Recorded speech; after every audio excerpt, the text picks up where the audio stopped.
नमस्कार, आप देख रहे हैं डीडी न्यूज। मैं हूं आंचल गुलाटी और मेरे साथ है मेरी सहयोगी मनीषा। तो आगे बढ़ने से पहले एक नजर सुर्खियों की तरफ। प्रधानमंत्री के वादे के अनुसार दिवाली से पहले केंद्र सरकार का बड़ा तोहफा। 22 सितंबर से रोजमर्रा की चीजें और गाड़ियां होंगी सस्ती। नेक्स्ट जेन जीएसटी रिफॉर्म से आम आदमी को होगा फायदा। सस्ती होगी पढ़ाई से लेकर दवाई।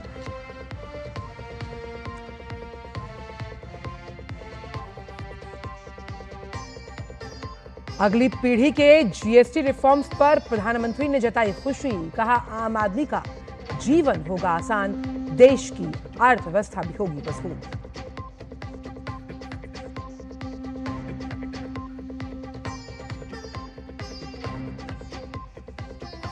एनडीए का आज आधे दिन के लिए बिहार बंद।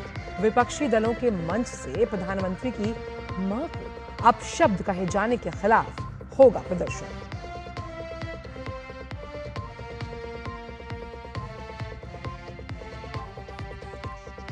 नई दिल्ली में आज प्रधानमंत्री मोदी की सिंगापुर के पीएम से द्विपक्षीय वार्ता। आज दोनों देशों के आपसी हित और अंतर्राष्ट्रीय मुद्दों पर होगी बातचीत।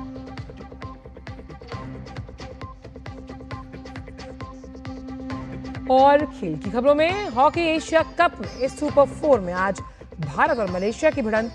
कल पहले मुकाबले में भारत ने डिफेंडिंग चैंपियन कोरिया के साथ खेला था ड्रॉ।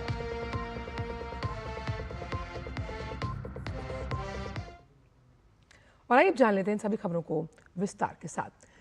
प्रधानमंत्री नरेंद्र मोदी ने अपने वादे को पूरा करते हुए जीएसटी काउंसिल ने नेक्स्ट जेन जीएसटी रिफॉर्म्स को कर दिया है, जो इस महीने की 22 तारीख से लागू हो जाएंगे।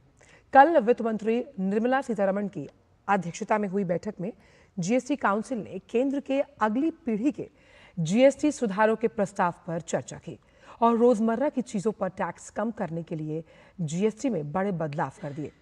जीएसटी परिषद ने 12% और 28% के कर स्लैब को हटाकर केवल 5% और 18% की दो कर दरों को रखा है। साथ ही पुरानी 5% की कर दर को शून्य कर दिया गया। वित्त मंत्री ने कहा कि किसानों और कृषि क्षेत्र के साथ साथ स्वास्थ्य क्षेत्र को भी लाभ होगा। निर्मला सीतारमण ने कहा कि कृषि उत्पाद में इस्तेमाल होने वाली मशीनों पर जीएसटी दर 12% से घटकर 5% तक कर दी गई। वित्त मंत्री ने कहा कि आम आदमी को सरकार ने बड़ी राहत दी। सीमेंट पर जीएसटी को 28% से घटाकर 18% कर दिया गया।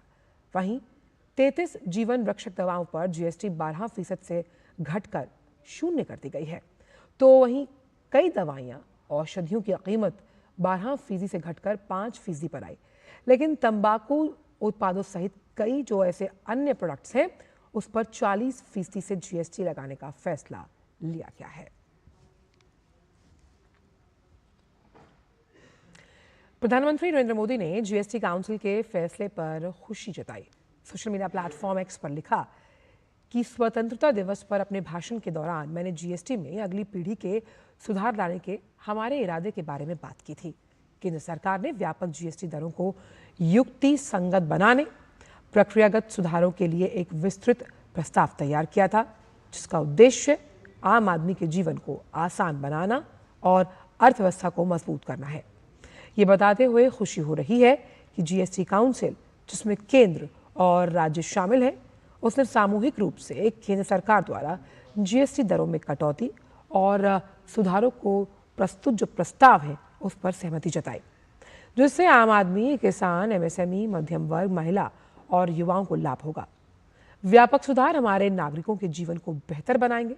सभी के लिए, विशेष रूप से छोटे व्यापारी और व्यवसायों के लिए व्यापार करने में आसानी को सुनिश्चित किया जाएगा।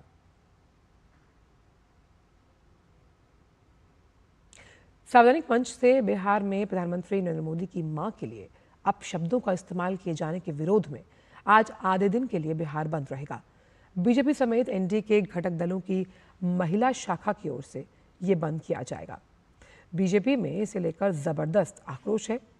इस मामले में राहुल गांधी और तेजस्वी यादव के खिलाफ कड़ी कार्रवाई की मांग की जा रही है।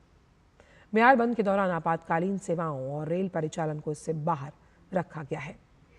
बीजेपी महिला मोर्चा के मुताबिक बंद का उद्देश्य जनता में असुविधा फैलाना नहीं, बल्कि विपक्ष के अस्वीकार्य व्यवहार का लोकतांत्रिक विरोध दर्ज करवाना है।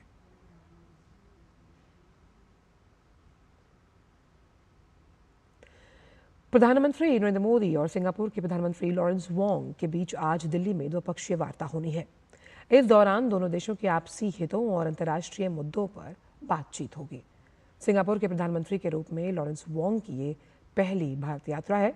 लॉरेंस वोंग की यात्रा भारत सिंगापुर राजनयिक संबंधों की 60वीं वर्षगांठ के अवसर पर हो रही है। ऐसे में ये यात्रा कई मायनों में खास हो जाती है। इस यात्रा में सिंगापुर पीएम के साथ उनकी पत्नी और सिंगापुर के मंत्रियों और वरिष्ठ अधिकारियों का एक उच्च स्तरीय प्रतिनिधिमंडल भी भारत आया है। सिंगापुर भारत के लिए एक महत्वपूर्ण साझेदार है, जिसमें हमारी एक्ट ईस्ट नीति भी शामिल है। सितंबर 2024 में प्रधानमंत्री मोदी की सिंगापुर यात्रा के दौरान द्विपक्षीय संबंधों को एक व्यापक रणनीतिक साझेदारी के स्तर तक बढ़ाया जाएगा। खबर पंजाब से, जहां भारी बारिश की वजह से बाढ़ में डूबे जिलों की स्थिति का जायजा लेने के लिए गए केंद्रीय कृषि मंत्री शिवराज सिंह चौहान आज पंजाब का दौरा करेंगे। शिवराज आज अमृतसर पहुंचेंगे और वहां से सीधे बाढ़ पीड़ित किसानों से मिलने जाएंगे। किसानों से मुलाकात के बाद शिवराज सिंह चौहान अधिकारियों के साथ एक उच्च स्तरीय बैठक भी करेंगे, जिसमें मौजूदा स्थिति को लेकर बातचीत और किसानों को मदद पहुंचाने के उपायों पर विस्तार से चर्चा होगी। इससे पहले हुए एक बैठक में कृषि मंत्री ने पंजाब के कई इलाकों में बाढ़ के हालात और फसलों के नुकसान को लेकर चिंता जताई थी। साथ ही कहा था कि वो खुद स्थिति का जायजा लेने पंजाब जाएंगे।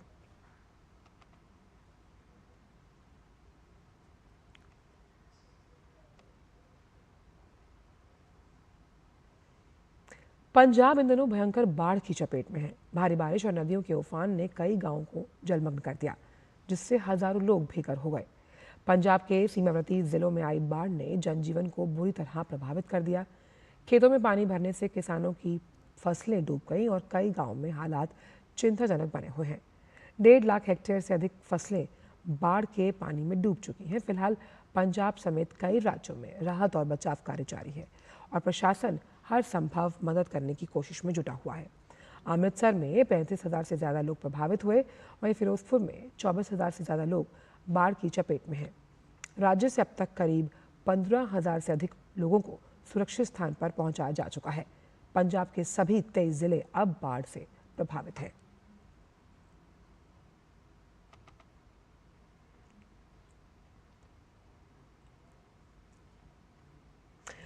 और अब खबर पुर्तगाल की राजधानी लिस्बन से, जहां कल शाम एक बड़ा हादसा हुआ। लिस्बन में एक इलेक्ट्रिक स्ट्रीट कार पटरी से उतरी, जिससे 15 लोगों की मौत हुई, 18 घायल हुए। घायलों में 5 की हालत गंभीर बताई जा रही है। मृतकों में कई विदेशी पर्यटक बताए जा रहे हैं। हादसा कल शाम स्थानीय समय अनुसार 6 बजे हुआ। हादसे का कारण स्ट्रीट कार का जो सपोर्टिंग केबल है, उसका टूटना बताया जा रहा है। केबल टूटने से ट्रेन तेजी से ढलान पर लुढ़कती चली गई और एक इमारत से टकराकर पलट गई। ये इलेक्ट्रिक स्ट्रीट कार पर्यटकों के बीच काफी लोकप्रिय थी। पुर्तगाल के राष्ट्रपति मार्सेलो रेबेलो डी सूजा ने हादसे पर गहरा दुख जताया है।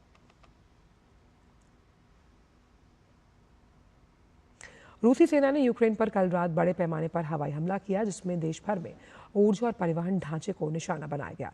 यूक्रेन के अधिकारियों ने बताया कि 500 से ज्यादा ड्रोन और कई मिसाइलें दागी गईं, जिनमें कीव, लवीव और वॉलन सहित 9 क्षेत्रों में 14 ठिकानों को निशाना बनाया गया।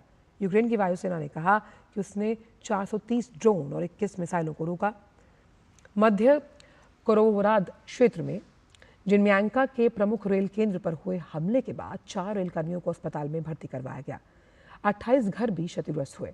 संघर्ष के बीच हाल ही के महीनों में रूस का यूक्रेन पर यह सबसे बड़ा समन्वित हवाई हमला माना जा रहा है। खबर बिहार के राजगीर से, जहां खेले जा रहे हॉकी एशिया कप में भारतीय टीम आज सुपर 4 में मलेशिया के खिलाफ खेलेगी। इससे पहले कल सुपर 4 ने अपने पहले मैच में भारतीय टीम को कोरिया के खिलाफ मुकाबले में 2-2 से ड्रॉ खेलना पड़ा। मैच का पहला क्वार्टर 2-1 से कोरिया के नाम रहा।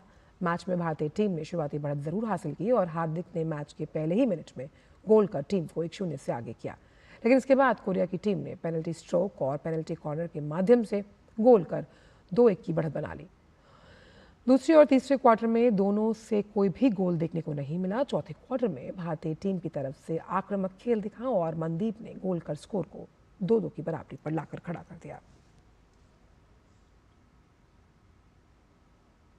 और सांकेतिक भाषा के इस विशेष समाचार प्रसारण में बस इतना ही। मुझे मनीषा को दीजिए इजाजत। नमस्कार।